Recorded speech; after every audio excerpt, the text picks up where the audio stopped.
नमस्कार दर्शक बंधु गोड़र लंबा आंगुठीर लक्षण विषय आसतु जानिबा। जदि आपणकर बुढ़ा आंगुठी अपेक्षा तार पाखरे थिबा आंगुठीटी बड़ बा लंबा अछि ताहले सेही व्यक्तिर चरित्र एवं तार व्यक्तित्व विषय आसतु जानिबा। पौराणिक शास्त्र अनुसार मनुष्यर अंग प्रत्यंगरू तार चरित्र तार व्यक्तित्व एवं तार भविष्यत विषय जना पड़ी थाए। आपण माने पुरुष हुंतु किंबा नारी जेउ मानकर पादर एही आंगुठी सबु आंगुठी ठारू बड़ होई थाए, एही भली मनुष्य माने निजर पिला बेलू ही निज उपरे निर्भरशील। एमाने अन्यर दयारे बंचिबाकू चाहंती नाही। एमाने निज गोड़ उपरे निजे ठिया हेबा पई सबुबेले चाहि थांती। एमाने कौनसी कामकू तरबर होई करंती नाही। एही व्यक्ति माने बुझी विचारी गुरुत्वपूर्ण भावे काम करिथांती। एही व्यक्ति माने जेउ नारी को विवाह करंती से नारी एही व्यक्तिंक पाखरे बहुत खुशी रे रहे।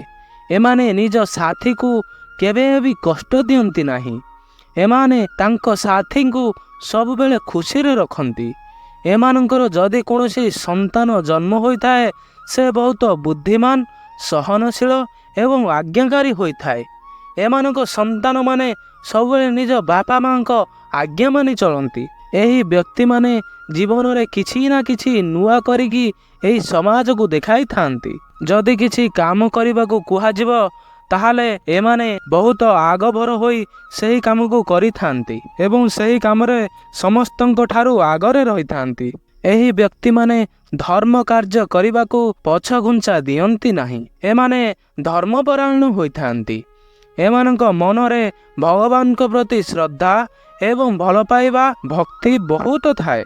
एही व्यक्ति मानक पाखरे जदि बा किछि काम न थाए ताले एमाने टिके अलसुआ होई जांती। किंतु जेतेबेले एमानकु किछि काम मिली जाए सेतेबेले एमानक अलसुआपण दूर होई जाई थाए। एमाने संगे संगे सेही काम को पूर्ण करी देखाई थांती एवं सेही काम को बहुत भल भावे करि थांती।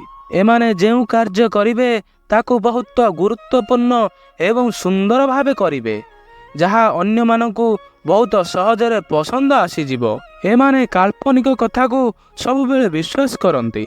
एमानक जन्म प्रायतः गरीब घरे किंबा मिडिल क्लास परिवार रे होई थाए। एमानकू जन्मरू किछि प्राप्य होई न थाए। जेमिति कि जेजे बापा एवं बापांकर सेते धन संपत्ति न थाए। एमाने निजर परिश्रम द्वारा ही आग को बढ़ी थांती एवं निज बुद्धि आउ कौशल द्वारा एमाने बहुत ऊपर को उठी थांती।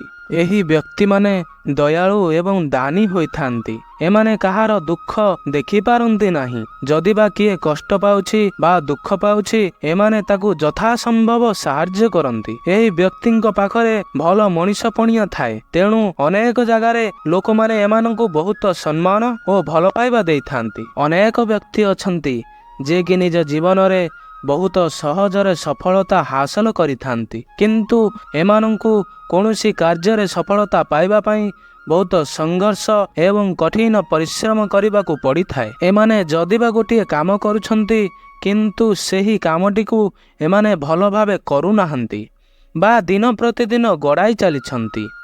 किंतु एमाने जेतेबेले जानती कि सेही कामटी मो पाई बहुत गुरुत्वपूर्ण आउ सेही कामटी न कले मु किछि क्षति सहिबी बा सेही काम द्वारा मोर लाभ बाहरिबो सेतेबेले सेमाने एही कामटी को बहुत फास्ट करिथांती एवं सेही कामटी को संपूर्ण करिबा पई दिन राति एक करि देई थांती। एमाने जीवन रे अधिक मान सम्मान हासिल करिथांती। एमानंकु लोक माने बहुत मानंती कारण एमाने जे कोनोसी कथा कहंती सेही कथार ओजन थाए, सेही कथार दम थाए।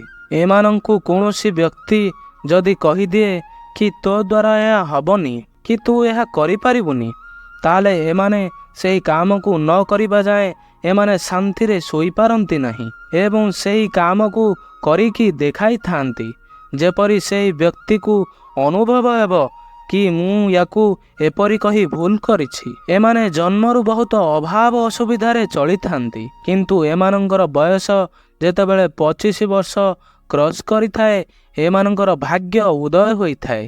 ଏମାନଙ୍କ ଅଭାବ ଅସୁବିଧା ସେହି ଦିନଠାରୁ ଦୂର ହେବାକୁ ଲାଗିଥାଏ। ଏମାନେ ସେବେଠାରୁ ଆର୍ଥିକ କ୍ଷେତ୍ରରେ ଉନ୍ନତି କରିଥାନ୍ତି। ଏହି ବ୍ୟକ୍ତିମାନେ ଟିକିଏ ଇମୋସନାଲ ହୋଇଥାନ୍ତି। ଏମାନଙ୍କ ପ୍ରିୟ ବ୍ୟକ୍ତି ଏମାନଙ୍କୁ ଟିକିଏ ରାଗିକି ଯଦି କହିଦିଏ ତାହେଲେ ଏମାନେ ତାଙ୍କ ଉପରେ ବହୁତ ଅଭିମାନ କରିଥାନ୍ତି। ଯଦି ଏମାନଙ୍କୁ କୌଣସି ବ୍ୟକ୍ତି ଅପମାନ କରେ ତାହେଲେ ସେହି ଅପମାନର ବଦଲା ନ ନେବା ଯାଏଁ ଏହି କଥାକୁ ସେମାନେ ଧରି ବସନ୍ତି।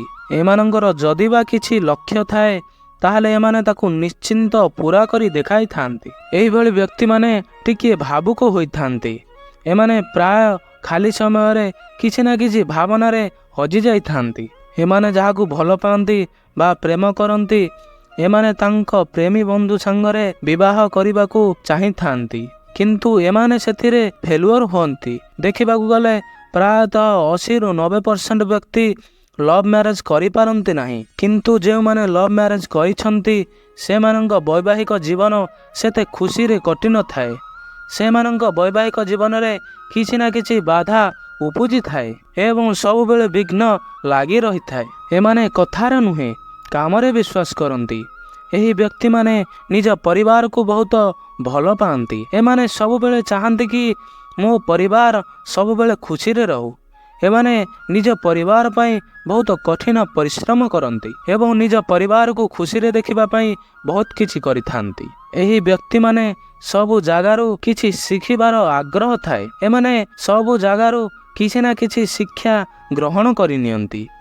ଏମାନେ ସବୁବେଳେ ଚାହାନ୍ତି କିଛି ନୂଆ ନୂଆ କାମ ଶିଖିବା ପାଇଁ ଏବଂ କିଛି ନୂଆ କରିବା ପାଇଁ, ଆଉ ଏମାନେ ବି ସେଥିରେ ସଫଳ ହୋଇଥାନ୍ତି।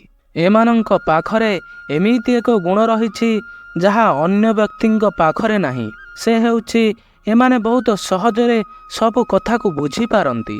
କିଛି କଠିନ କାର୍ଯ୍ୟକୁ ଯାହା ଅନ୍ୟମାନେ ସହଜରେ କରିପାରନ୍ତି ନାହିଁ ଏମାନେ ତାକୁ ବହୁତ ସହଜରେ କରି ଦେଖାଇଥାନ୍ତି। ଏମାନଙ୍କ ମାଇଣ୍ଡ ବହୁତ ତେଜିଆନ ହୋଇଥାଏ। ସେଥିପାଇଁ ଏମାନଙ୍କ ଜ୍ଞାନ ଆହରଣ ଶକ୍ତି ଅଧିକ ଥାଏ।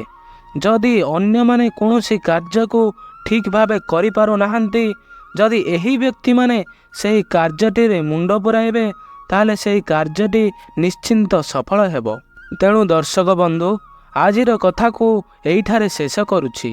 ଯଦି ମୋ ଭିଡ଼ିଓଟି ଆପଣଙ୍କୁ ପସନ୍ଦ ଆସିଛି ତେବେ ଲାଇକ୍ କରନ୍ତୁ, କମେଣ୍ଟ କରନ୍ତୁ ଏବଂ ପ୍ରଥମ ଥର ପାଇଁ ମୋ ଚ୍ୟାନେଲକୁ ଆସିଥିଲେ ସବସ୍କ୍ରାଇବ୍ କରିନିଅନ୍ତୁ।